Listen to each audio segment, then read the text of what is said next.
ঢাকাসহ দেশের বিভিন্ন অঞ্চলে সক্রিয় মৌসুমি বায়ুর প্রভাবে হালকা বৃষ্টি অথবা বজ্রসহ বৃষ্টির সম্ভাবনা রয়েছে। 10 অঞ্চলে সর্বোচ্চ 60 কিলোমিটার বেগে ঝড় বয়ে যেতে পারে বলে আভাস দিয়েছে আবহাওয়া অধিদপ্তর।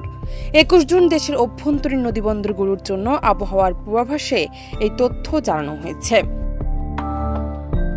এতে বলা হয়েছে, যশোর, কুষ্টিয়া, খুলনা, বরিশাল, পটুয়াখালী, নোয়াখালী, কুমিল্লা, চট্টগ্রাম, কক্সবাজার এবং সিলেটের উপর দিয়ে দক্ষিণ পূর্ব দিক থেকে ঘন্টায় 45 থেকে 60 কিলোমিটার বেগে অস্থায়ীভাবে দমকা অথবা ঝড়ো হাওয়া সহ বৃষ্টি বা বজ্রসহ বৃষ্টি হতে পারে। ওয়ালটন আবারও মিলিনিয়ার অফারে ওয়ালটন ফ্রিজ কিনে আপনিও হয়ে যেতে পারেন মিলিয়নিয়ার। মিলিনিয়ার ছড়াছড়ি দেশ জুড়ে, এটা শুধু ওয়ালটনই পারে। এসব এলাকার নদীবন্দরগুলোকে 1 নম্বর সতর্ক সংকেত দেখাতে বলা হয়েছে।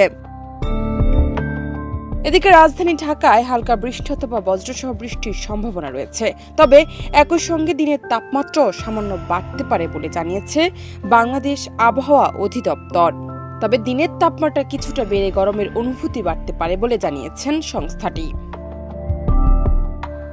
আবহাওয়া অফিসের পূর্বাভাস অনুযায়ী গরমের সঙ্গে বাড়তে পারে ভ্যাপসা অনুভূতিও। শহরাঞ্চলে যানজট ও বায়ু দূষণের প্রেক্ষাপটে এমন আবহাওয়া সাধারণত মানুষের দৈনন্দিন চলাচলে কিছুটা অস্বস্তি সৃষ্টি করতে পারে বলে আশঙ্কা করা হচ্ছে।